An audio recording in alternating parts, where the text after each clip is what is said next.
विशेष मोतीबिंदू शस्त्रक्रिया मोहिमेला 9 मार्चपर्यंत मुदतवाढ देण्यात आली आहे। शासकीय रुग्णालय स्वयंसेवा संस्था रुग्णालयात विनामूल्य मोतीबिंदू शस्त्रक्रिया केल्या जाणार आहेत। यासाठी शासकीय आरोग्य संस्थांसह अशासकीय स्वयंसेवी संस्था, खाजगी संस्थांचे सहकार्य घेण्यात येत आहे। याचा नागरिकांनी लाभ घ्यावा। तसेच अधिक माहितीसाठी 104 या क्रमांकावर संपर्क साधण्याचे आवाहन आरोग्य विभागाने केले आहे। 15,000 घरांच्या पुनर्विकासासाठी काल मुंबई महानगर प्रदेश विकास प्राधिकरण आणि झोपडपट्टी पुनर्विकास प्राधिकरण यांच्यात मुख्यमंत्री एकनाथ शिंदेंच्या उपस्थितीत संयुक्त करार झाला। यानुसार रमाबाई आंबेडकर नगर आणि कामराज नगरमधील 15,000 घरांचा पुनर्विकास होणार आहे। वांद्रे कुर्ला संकुलात स्वयंचलित जलद सार्वजनिक वाहतूक परिवहन प्रकल्प खाजगी भागीदारी तत्वावर करण्यास मुख्यमंत्री शिंदेंनी मान्यता दिली। रायगड जिल्ह्यातील उमरठ गावातील नरवीर तानाजी मालुसरेंच्या समाधीस्थळ व परिसराच्या सुशोभीकरणाचा काल मुख्यमंत्री एकनाथ शिंदेंच्या हस्ते दूरदृश्य प्रणालीद्वारे शुभारंभ करण्यात आला। छत्रपती शिवाजी महाराजांना तानाजी मालुसरेंनी दिलेली साथ, त्यांचा स्वामीनिष्ठेचा आदर्श कोणीही विसरू शकणार नाही। या स्मारकासाठी 10 कोटी रुपयांचा निधी देण्यात येणार असल्याची घोषणा यावेळी मुख्यमंत्री एकनाथ शिंदेंनी केली। बारामतीत दहशतीचे आणि वेगळ्या प्रकारचे राजकारण असेल तर माझ्याशी संपर्क करा, मग मी बघतो, असे म्हणत सख्या पुतण्या युगेंद्र पवारांनी उपमुख्यमंत्री अजित पवारांना आवाहन दिले। काही दिवसांपासून बारामतीत कार्यकर्त्यांना आणि शासकीय निमशासकीय कर्मचाऱ्यांना धमकावले जात असल्याची चर्चा आहे। सुप्रिया सुळे, शरद पवारांनी देखील यावर भाष्य केले। या पार्श्वभूमीवर युगेंद्र पवारांनी विरोधकांना आवाहन दिले आहे। राज्यात 1 जानेवारी ते 15 फेब्रुवारी या कालावधीत राबविण्यात आलेल्या मुख्यमंत्री माझी शाळा सुंदर शाळा अभियानांतर्गत स्पर्धेतील विजेत्या शाळांना काल मुख्यमंत्री एकनाथ शिंदेंच्या हस्ते सन्मानित करण्यात आले। या कालावधीत राबविण्यात आलेल्या 3 उपक्रमांनी विक्रम केल्याबद्दल Guinness book of world records प्रमाणपत्रे मुख्यमंत्र्यांकडे सुपूर्द करण्यात आली। यावेळी शिक्षण मंत्री दीपक केसरकर उपस्थित होते। उत्तर प्रदेश सरकारने पहिल्या मंत्रिमंडळाचा विस्तार केला आहे। यामध्ये 4 नव्या मंत्र्यांना पद आणि गोपनीयतेची राज्यपाल आनंदीबेन पटेल यांनी शपथ दिली। शपथ घेतलेल्यांमध्ये भाजपचे आमदार दारासिंह चौहान, आमदार सुनील शर्मा तसेच भारतीय समाज पक्षाचे अध्यक्ष ओपी राजभर आणि राष्ट्रीय लोकदलाचे आमदार अनिल कुमार यांचा समावेश आहे।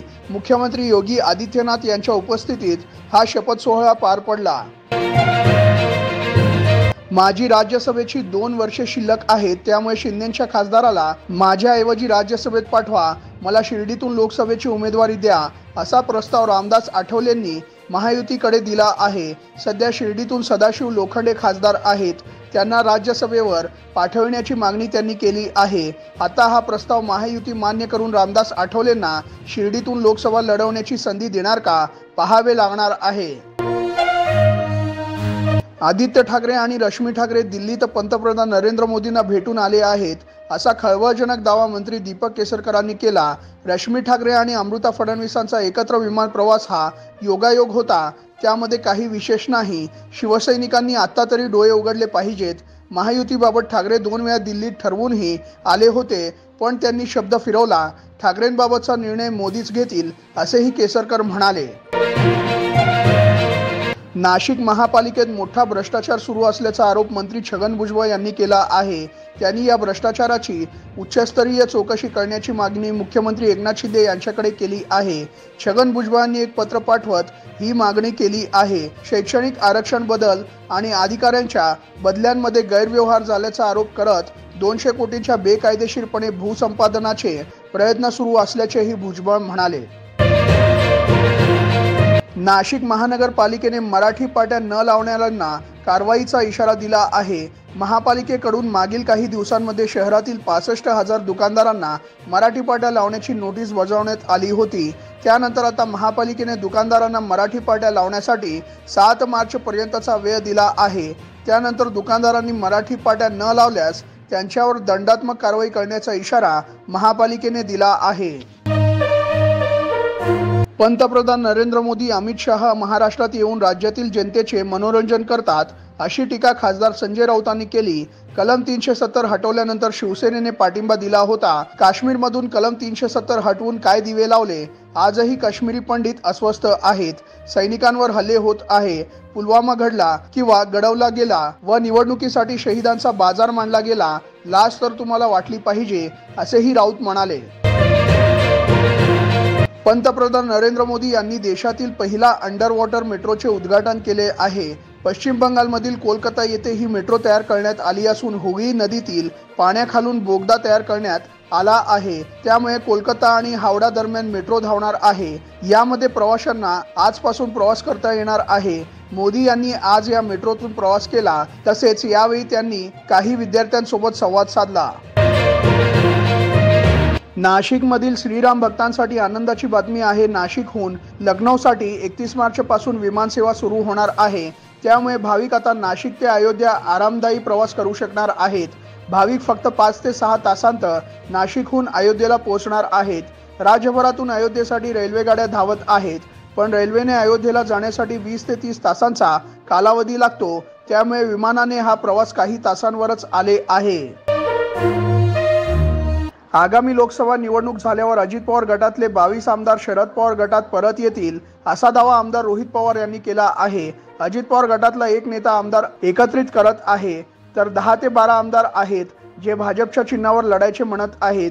त्यानंतर उर्वरित 22 आमदार हे वेगळी भूमिका घेतील। त्यांचे म्हणणे असेल की शरद पवारांसोबत चला, मग अजित पवार गटात कोण राहील असेही आमदार रोहित पवार म्हणाले। चांद्रयान 3 नंतर आता चांद्रयान 4 मिशनवर इस्रो काम करत आहे। या अंतर्गत चांद्रयान 4 ला पृथ्वीवरून चंद्रावर पाठवण्यात येणार आहे। त्यानंतर चंद्रावरून पुन्हा पृथ्वीवर आणण्यात येणार आहे। चांद्रयान 4 मध्ये proportional module, descender module, ascender module, transfer module, re-entry module अशी 5 मॉड्यूल असून सगळ्यांची कामे वेगवेगळी आहेत। जपानच्या जाक्सा सोबत चांद्रयान 4 हे इस्रोचे संयुक्त मिशन आहे। पाकिस्तानी अभिनेत्री सारा खानने बॉलिवूडचे कौतुक केले आहे। तसेच सलमान खान सोबत काम करण्याचे माझे स्वप्न असल्याचेही तिने म्हटले आहे। मला बॉलिवूडमध्ये काम करण्याची इच्छा आहे। बॉलिवूडचा चाहता कोण नाही। माझे निम्मे चाहते पाकिस्तानात आणि निम्मे भारतात आहेत। मी माझ्या करिअरला जेव्हा सुरुवात केली तेव्हापासून सलमान सोबत चित्रपटात भूमिका करण्याचे स्वप्न उराशी बाळगले आहे असे साराने म्हटले आहे। जागा वाटपावरून महाविकास आघाडीत व वंचित बहुजन आघाडीमध्ये काहीच नाराजी नाही असे काँग्रेस नेते बाळासाहेब थोरात म्हणाले। मुंबईतल्या प्रकाश आंबेडकर यांच्या घरी चहा पिण्यासाठी आलो होतो। 2 राजकीय नेते भेटल्यावर थोडीफार तर चर्चा होणारच आहे। प्रकाश आंबेडकर हे नाराज नसून ते आजच्या महाविकास आघाडीच्या बैठकीला येतील। त्या ठिकाणी जागा वाटपाबाबत चर्चा होईल असेही बाळासाहेब थोरात म्हणाले। महाविकास आघाडीचाच 15 जागांवर तिढा आहे। तो सुटल्याशिवाय आम्ही आघाडी करण्याबाबत काहीच सांगू शकत नाही असे प्रकाश आंबेडकर म्हणाले। महाविकास आघाडीचा 22-18-9 असा फॉर्म्युला होता, पण 15 जागांवरून वाद असल्याने हे फायनल नाही। त्यांचा वाद मिटल्याशिवाय आम्ही जागांची मागणी करू शकत नाही। त्यांचा तिढा सुटल्यावर आम्ही आमचे पत्ते ओपन करू। आजची बैठक 4 नेत्यांची आहे। काँग्रेसचा निर्णय दिल्लीतून होईल असेही ते म्हणाले। मुंबईत आज सोन्याचे भाव 65,000वर पोहोचले आहेत। त्यामुळे मुंबईकरांना 24 कॅरेट सोन्याची प्रति 10 ग्रॅमसाठी 65,130 रुपये मोजावे लागणार आहेत। तर दुसरीकडे 22 कॅरेट सोन्याचे दर आज 59,700 रुपये झाले आहेत। 18 कॅरेट सोन्यासाठी ग्राहकांना 48,840 रुपये द्यावे लागणार आहेत। दरम्यान चांदीच्या दरात 200 रुपयांची घसरण झाली आहे। मात्र काल यामध्ये 1100 रुपयांची वाढ झाल्याने चांदीचे आजचे दर 74,500 रुपये किलो आहेत।